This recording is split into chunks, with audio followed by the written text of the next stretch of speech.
What is happening, y'all? Welcome to the final, for real episode of the Let's Play, episode 120. Now, the whole reason for this episode is really just to close out to the series, kind of talk about some of my favorite things, the build, how that ended up being finalized, and bring y'all the biggest discovery we made on the stream. Now, obviously, this video will be way in the future from when that stream happened, but right around launch, I did a post-game stream, very heavily tagged with spoilers, and just spent, like 7 hours hunting for Dragonlord, the one boss we didn't have a trophy yet. And towards the end of the stream, right when we were about to give up, we found him, and so I wanted to recap that experience. So you'll remember that there is a 4 Belfries tower way out here. I believe it's this one right here. And that tower brings us out to Varamazula. Now, what was crazy about this is from this tower, which is like way out here, it's just a very good visual of the whole city. And I'm looking and I'm looking and I'm looking. And what I notice is down here, it's all broken up, but it looks like you could probably jump between this stuff. And I'm like, you know what?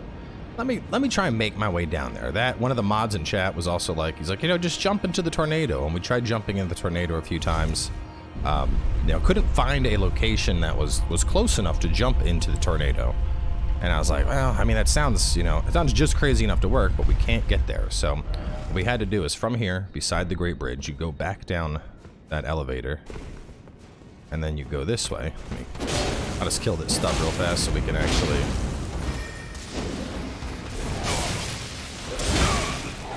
I say real fast as it smashes me.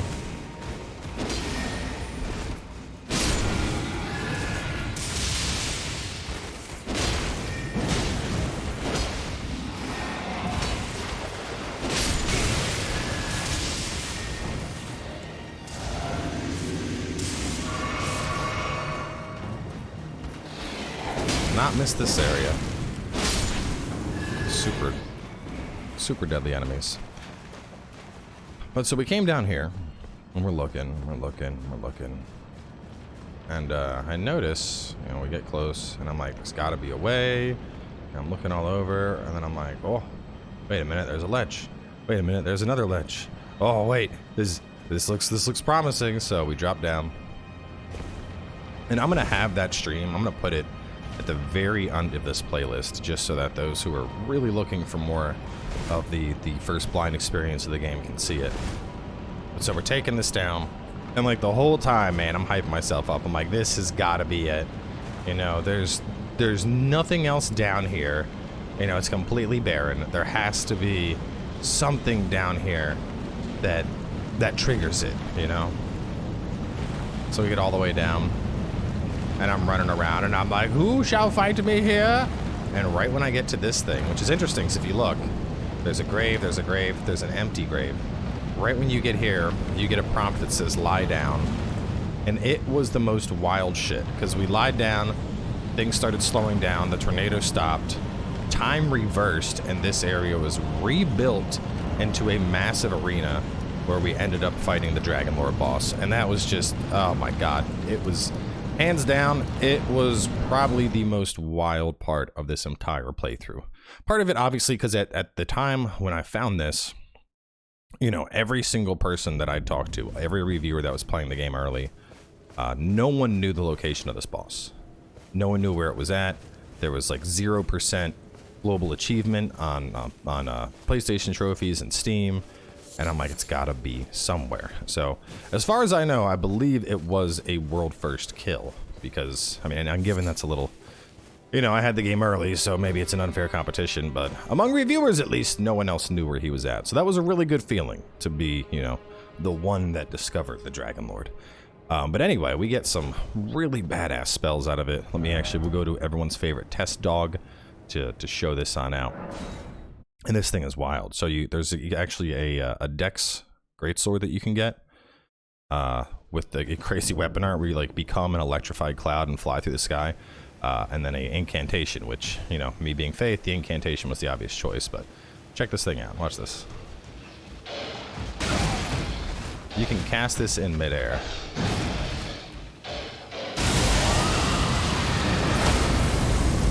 How freaking cool is that? Basically, Ghidorah from Godzilla. It's so freaking cool. And the damage is nutty. The craziest thing is, so when you first activate it, it does an AoE with lightning, and then it goes into the laser breath, which sweeps around.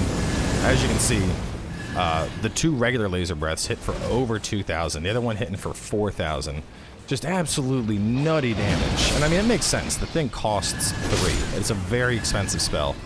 But hands down, it is my new, like, this is my go-to dragon ability. This is amazing. I am in love with it. Now I do want to get, 2 more towers. Because in terms of spells, so Flame of Frenzy, even all the way at the end of the game, still an absolutely fantastic spell. Probably one of the best things is, like, while the damage is good, probably the best thing about this is the stagger potential of it, being able, because of the multi-hit nature, it builds up a ton of stagger on enemies, allowing us to get that critical follow-up, especially on big bosses. Frenzied Burst, super useful because of the snipe. Fortisax Lightning Spear, at first I wasn't too sure about this, but after going through and testing a bunch of the different stone seals, the Gravelstone seal, which this is the one that enhances the Dragon Cold incantations, this one actually had the highest base incant scaling. So, I mean, now given this is the only one that I have that is all the way maxed out, but still, this one is up to 282. And I mean, I could go all the way to the blacksmith just to give a real A to B comparison. But if I go over, where am I? There they are. If I go over here, this one up at 24, you can see is 231, and upgrading it, I think it went up to like 250 maybe. The dragon one is down at 202, but it has an arcane scaling of S, so I'd need to go super big on arcane. And that's the thing, the dragon spells themselves don't scale at all off of arcane or faith, or whatever the case is. It's largely based on your seal itself. So if you went really high arcane, this would probably work really well on the dragon spells. But even then, with faith, as you can see, I'm doing like 5,000 damage on that thing. The Godslayer seal, I didn't bother leveling this one up any higher. I probably should. I think I will do that. I'll level that up just for the sake of comparison. The Giant Seal for fire, we got that up. That one ended up topped at, I think, 274, which was like also where Erdtree Seal went to. This one boosts to Giant Flames. Golden Order Seal I had no interest in because Fundamentalist boost and DD scaling. And then, of course, there's the regular Finger Seal, which I didn't even bother leveling up because I highly doubt it could get higher. But anyway, so Gravelstone Seal was a really solid choice. And even if Godslayer was better, I wasn't really interested in the Black Flame stuff. But with that, our Fortisax Lightning Spear is actually really solid. Just to get behind this dude and show it. And you can see over 3,000 damage on that. And the AoE on it is pretty good as well, so I've decided to make that one of my main go-tos. And then picking up Bestial Sling just because of the fast nature. It's a good finisher. And then Blood Boon. Blood Boon I like a lot. Blood Boon is a very unexpected spell, but it's a good zone control, which I think will be important in PvP. And we can cast it while moving. You know, you throw it out. We're getting decent damage on the blood and then that fire. So, you know, a blood proc right there. You know, the longer it stays on an enemy, the better. These dogs, even at the end of the game, man, the dogs are still a huge threat.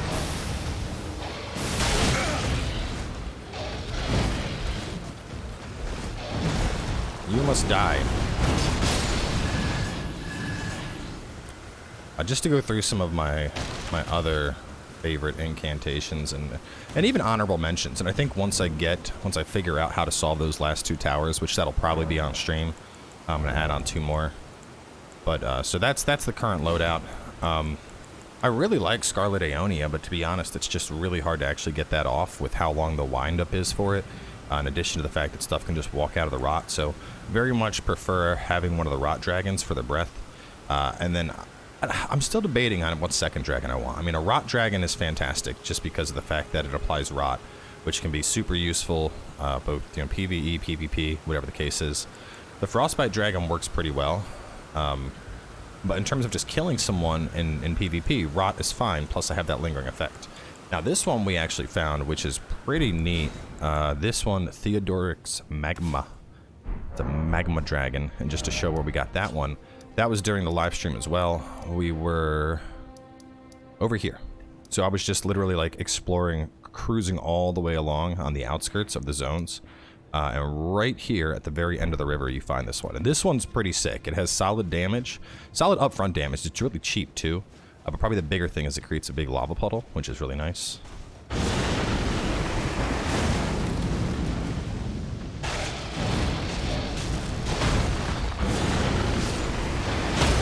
As you can see, just a 3,000 damage burst. And then just, they're sitting in lava. So I really like that one. This is a good auto include.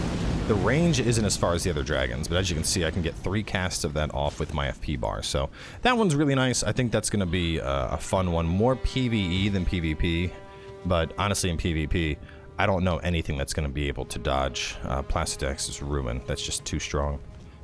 So on the opposite note, talking about weapons, Blasphemous Blade, man, this thing, honestly, it's insane how potent this became in my playthrough. You know, we literally aligned our stats for this. 2216, this is 2215, and the beast scaling in faith. This just comes through really high, you know, 731, super, super useful, absolutely amazing weapon art. I hope they don't nerf it, because this has been just a delightful weapon. The Beast Call Great Hammer, another really solid choice, and we didn't get this until quite late. In general, it doesn't quite hit as hard as Blasphemous, but still not too bad. It's 640. Obviously, it comes with the advantage of being a strike weapon as opposed to standard or pierce, so it had good shield break potential. The Winged Scythe. This thing, man, it started off early for me, and I eventually dropped it because, you know, I didn't want to use a scythe after using it for so long on Convergence. But even all the way to the end, this was just a solid damage-dealing face weapon. As you can see, 645 compared to 640, so stronger than my hammer. And this, you know, these are both, that's plus 10. This is only plus 9, so this isn't even fully upgraded. I probably will fully upgrade it because it's just been really good to me. Cypher Pata, just a good quick smack. Obviously, that Beast Scaling Faith, it gets up there at 425. And then this one we found while we were exploring. This thing is nutty, the Cranial Vessel Candlestick. As you can see, the base is only, well, the damage is actually off on that. Hang on, let me two-hand it. And now we're two-handing. You can see 724 compared to the 759. And this thing, man, the weapon art on this is nuts. So it's the same thing that the Prelate guys used. You know those dudes that had the heads that are matched like my candlestick? Let me go sneak up and use this thing. It's funny. Your character just is like, make the world burn. Just constant fire damage going out. And it's really good against your bigger bosses. So you get an initial hit, and then fire explosion, and look at all the fireballs. And you can just repeat this. That's the final one there. Oh, there's one more. Wait, it's gonna keep going? Oh my god. I guess it's because we have full FP. Yeah, okay. So anyway, yeah, and every single one of those does like that initial big burst you saw. So this thing's really cool. It's definitely a go away, you're not touching me type thing in PvP. So I like this. Honestly, I think this is gonna end up being one of my go-to choices as opposed to the Beast Claw Hammer. I like the Beast Claw Great Hammer, but man, this thing donks. This brings the pain. And then I leveled up Vike's War Spear. I need to swap my talisman to use it, but still pretty nice. It's actually up on over. I know it took the entire game, but I realized you can just hit Y for Gray Sights and then X shortcuts immediately to the round table. So just YXA and boom, you're at round table hold. We also started leveling up all of these, and I still haven't tested all of them. But the, where are they at? This one, the Night Maiden and Swordstress Puppets. This one actually works pretty well. They did a surprising amount of damage in one of the boss fights, almost completely carried it on their own, so big kudos to them. But let's, I can max out 3. Let's do the Candlestick, and let's do our Scythe. They have carried me for so long, and with them now, you probably hear the baby yelling in the background. It's morning time. I woke up. I'm like finally back on like a morning schedule, so I woke up super early, and now the baby's just like going wild, just doing, you know, doing wild baby stuff. Let's actually go out to, let's go to the dragon portion of the region. Where was that? Dragon portion, Dragon Hill was up here. Maybe we'll find a dragon to test some of this stuff on. See what it can do against a beefy enemy. So maxed out is 783. It actually surpasses Blasphemous. And 707 on that. Yeah, I don't know. Do I keep the Beast Claw Great Hammer? I don't know. And I do plan on doing a build video for this build, but this is kind of like, you know, before I do a build video where I start like optimizing my PvP loadout and all that. Dry as a bone. Fool dragon, surrender your strength. Let me feast on your heart. Neato. I figured it'd be good to do this to kind of close out the series, you know, to talk about what I found the most potent, just to help get me through the game. Obviously, with a build like this, Mimic was by far the strongest summon available to us. It was really hard to find something that would beat Mimic, just because I had super potent spells, I had super potent weapon arts, and because of all that, Mimic just naturally became the best choice available.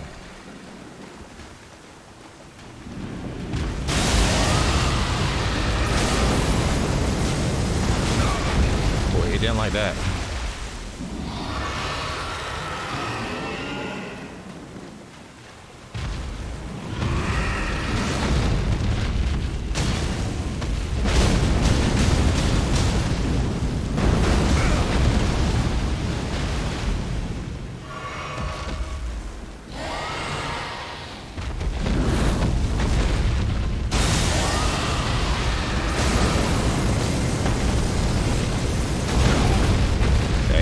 Get that off at all, man. He's like, stop doing this. A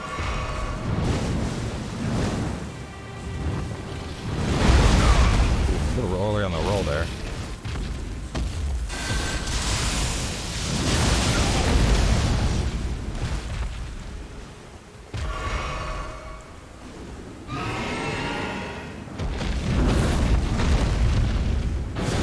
Magma.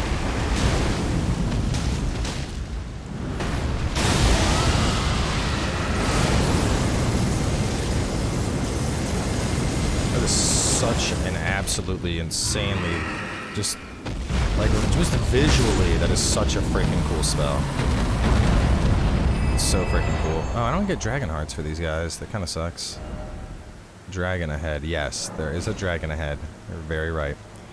So in terms of stuff I haven't done, just other stuff that y'all might see on a stream after this, we need to... So we solved the Jellyfish Tower. That one was interesting, wherever it went. Stargazer Ruins. All we had to do was summon the Jellyfish Companion. And then in a similar fashion over here, we found Albanuric Rise. This one had a thing of two imps fighting each other, and so we had to summon an imp and let our imps kill another imp. And that one unlocked. But we still haven't figured out this one. This is the Snowfall Tower, the one where it's just like, you know, snow shows the hidden path. We never figured that out. And then we got one out here, which I never figured out, Chilona's Rise. We looked around here a little bit, and I do need to figure those out, because with as expensive as Placidus Axe is, am I saying that right? Placidus Axe? Let me see. Placidusix. Placidix. I don't know.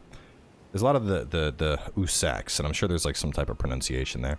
But in terms of other things, I'd like to have at least one slot for the Dragon Rot, and then probably work back in Blood Boon.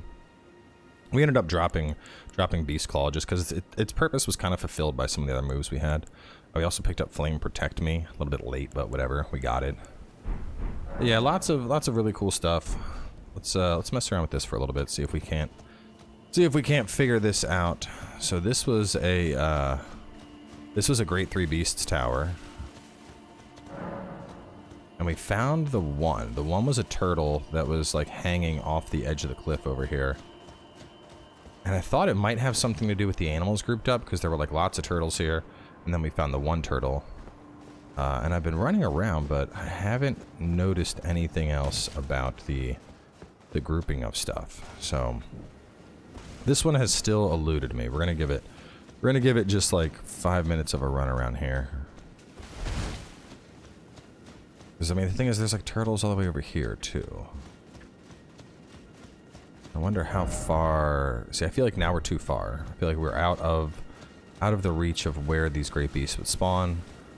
Because it's hard to say. You know, there's like eagles grouped over there, but I didn't see an eagle anywhere. Unless there's like a sky spirit eagle that I'm missing, but that sounds a little out there.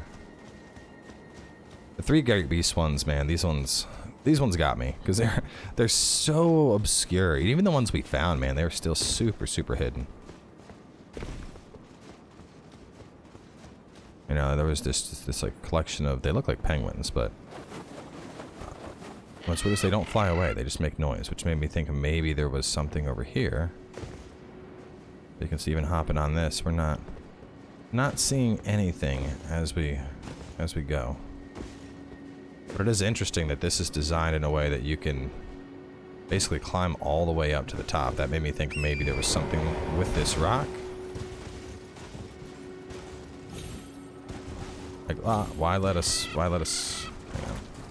Thought I just heard some, like, hooves or something. No, I don't know. And the only other major area that I haven't been that I really want to, and I think it's going to be one of those things we discover on stream, is up here. We've theorized for a while that there was something over there, and sure enough, let me go over to the Shaded Castle Rampart and I'll show you all what we found on stream. So you could kind of see it from the other place. You know, from where we were when we were at the manor on like what was originally the final episode and looking.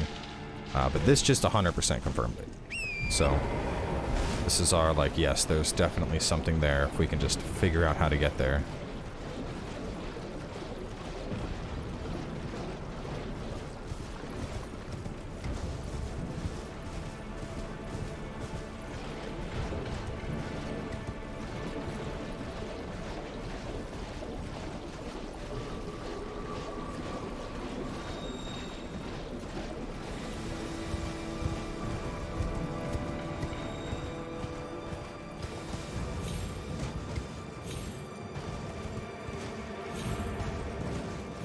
Is this where I could see it from? Where's it at? Maybe it was the other spot that I saw it from. Yeah, no, hang on. I was higher elevated. Was it you? Oh, no. It was out here. It was out here. It was Windmill Village we saw it from. Hang on.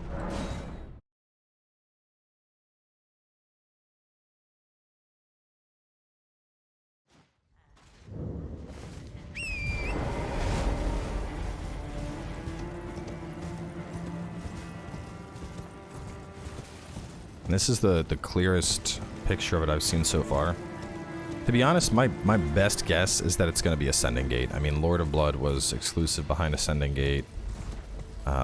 There's been a couple other things, you know, getting to the Divine Tower that allowed us to access the Ascending Gate at the Divine Tower that allowed us access to Millennia. That was, I think that was a trap chest into Ascending Gate, so, you know, very obscure combination of things. And I think you could have found your way there eventually in the capital. I think we actually did. But definitely kind of like a more out there one. And the only thing that makes sense to me is that it has to be Ascending Gate. But if we get on over here, and I'm thinking that our missing dragon, Lansix, I think he's out here. And I'll go into that theory why in a couple seconds. Make sure these rats, no, the rats are coming. Die, rats. We good now? We're good. So if you look on over, there's a little tower there, but more importantly, look at that thing. That's a statue that's like holding a maiden with an outstretched arm, and those are the same statues that we have found at the hero tombs. So, and we actually found one of those on the stream I'll have listed after this, but you know, our what's that? Giants Conquering Heroes Grave, that's the one we found on stream. We had Sainted Heroes Grave. Down at the start of the game, we had the Fringe Folk Heroes Grave. So there's another grave, and it's out there, and I'm gonna bet that there's probably like a legendary weapon locked behind that, and that's topping my achievement. So we just gotta find our way over there. You know, besides the grave, that looks like it continues over, and I'm thinking that up top at that peak, that may be where Lansix is, but it's, you know, I've looked all around, and I just can't find my way up there. So it's got to be Ascending Gate, and they're so freaking obscure, it's hard to say. exactly where it is. Get off the cliff. I love the ragdoll physics. But anyway, moving forward, I promise I'm not going to just slap on any more Let's Play episodes. We're going to keep it locked at 120. Any other discovery we do, it'll be on a stream, and any of those streams that are continuing my first, experience of new content, I'm going to add those onto this playlist. So either way, appreciate all the support on this series, y'all. This game has been a wild ride, and to be honest, even despite the PC bugs, this is still already solidified itself as like probably my all-time new favorite game. There's just so much to do. The spells, the weapon arts, everything. Like, this game is just it's a straight freaking joy. I mean, the other night I was laying in bed playing the PS5 version, and I ran out, picked up the Guts sword, which, by the way, we never found that in the playthrough, but it was pretty easy to get. It's just right here by Calum Ruins. There's like a dogs that are guarding a caravan that's fallen down, so you just walk up and snatch it from a chest. But we ran all the way out there. We grabbed that. I'm on my solo playthrough, but I ran out, grabbed that, leveled it up to like +2, and then went to fight the dragon, and my character was like level 21, I think. So, right at the start of the zone, basically running around grabbing upgrade mats, and I beat the shit out of that dragon. I beat that dragon into the dirt. So, I mean, it's just moments like that, there's really no other FromSoft game that gives the world the same sense of scale that this game does, and that's something that I'm going to remember and be fond of for just years to come. So, thanks for joining me on this journey. By now, the walkthrough will obviously be live, and hopefully that is a much more guided experience through the game, as opposed to, like, there's so much stuff we, like, had to triple back to find multiple times, like quests I could have finished earlier and all that stuff. But either way, it's been a wild ride, and one that I've thoroughly enjoyed. So, thanks for tuning in, and I'll catch y'all next time.